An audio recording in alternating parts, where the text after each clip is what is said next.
Welcome back to the Law Factor Live. We're talking a lot about, herbs and exercises, but I also want to bring in some other things, like certain conditions. We have diabetes, of course, we have menopause, we have all kinds of things, but also I want to talk about food portions, because no matter what we suffer from, whether we feel healthy or not, depending on the types of food and the portions of food we eat, it doesn't matter how many healthy teas you take, how much exercise you do, all these things need to work in conjunction with each other.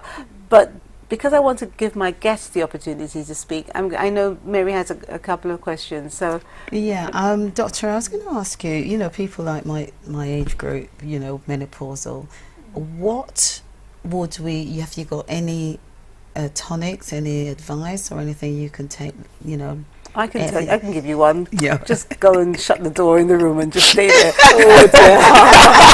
Not recommended. Yeah, just something that we could take, because as the body's you're getting on a bit, and then there are hot flushes and so forth. And I'm sure there's quite a lot of ladies out there that would like to know, is there a herb that could bring us back to life? Yeah, well, the sage comes to mind right away, and I have it in capsule form. It's not here, but still, be very aware of the basics. So the basic nutrition, the cleansing, and some ladies are deficient in calcium. Okay, you have to be careful of your calcium level and the balance of magnesium of that. And because a lot of ladies are stressed, if you get the combination calcium, magnesium, zinc, it's a very good package. Brilliant. So the sage, if you're having the hot flushes, but some of us, thank God I breeze through, and I remind the youngsters that, in the early life is when to set the foundation for the menopause. So in the first 25 years, what you do there in terms of your nutrition, your exercise, that's what's setting the stage for menopause later.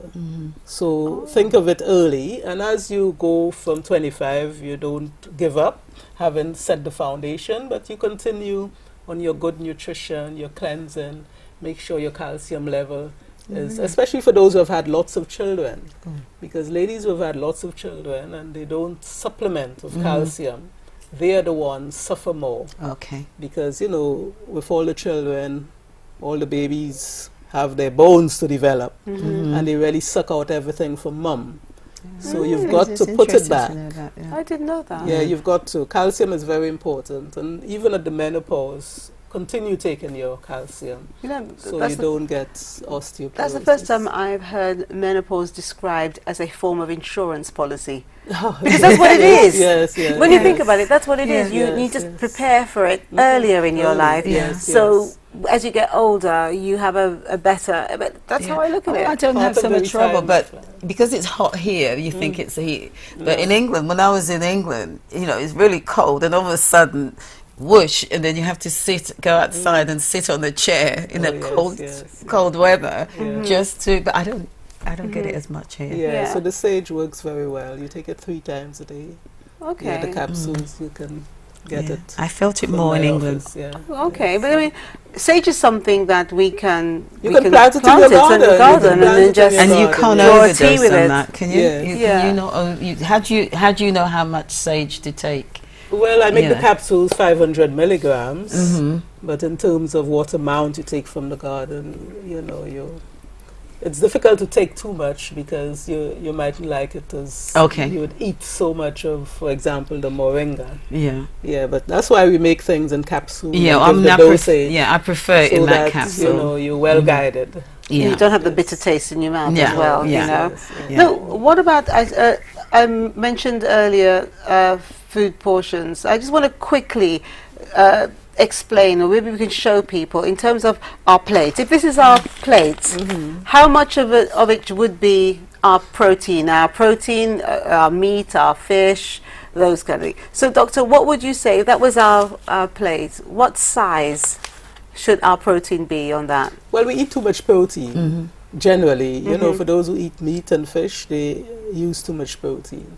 They don't eat enough greens, especially the men. They don't like the greens, the greens and the yellows.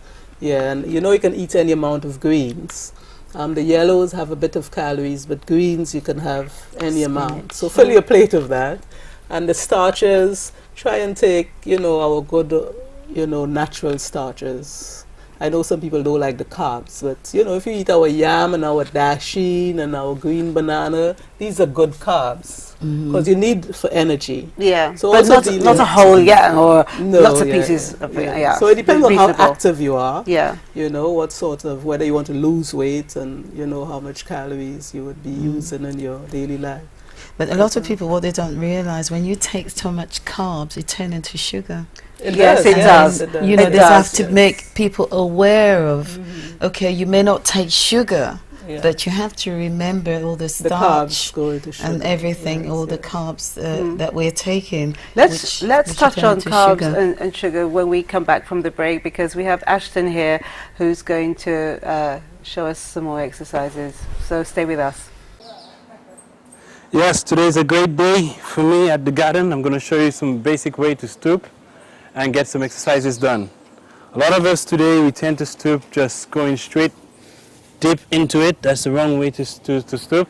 Proper way to stoop is place one leg like this, go down with this right leg into a 90 degrees angle. So therefore there isn't a lot of strain on the back. And therefore you get to do the groundwork that you want to do. Secondly, you can utilize your garden here by holding onto a plant, something like this. It's a great way to do some squats. A great way to do some squats right in your garden itself. Here, you could use a tree, something like this, while it's in your garden, going to pick some fruit. You could also work some obliques. 6, 7, 8, 9, 10, 11, 12, 13, 14. Great way to work some upper obliques, lower obliques. All these are exercises that you could do in your garden. Ladies, viewers of St. Lucia, this is some basic way you can get a nice stretch to stretch that quads all in your garden. Just find some place like this. Place your leg like this. Take your hand, reach to the tip of your toes. Take the right hand, press on your thigh, not too hard. Hold it for 10 seconds. 10, 9, 8, 7, 6, 5, 4. Get this full stretch. 3, 2, 1. And change. Same routine. 10, 9, 8, 7, 6, 5, 4, 3, 2, 1. Nice stretch. After, you could utilize a tree, something like this, all in your garden, where you could do this motion. 1, 2, 3, 4, 5, 6, 7, 8, 9, 10, 11, 12, 13, 14, 15, 16, 17, 18, 19, 20. Thank you. These are some basic exercises that you can do all in a garden, something like this.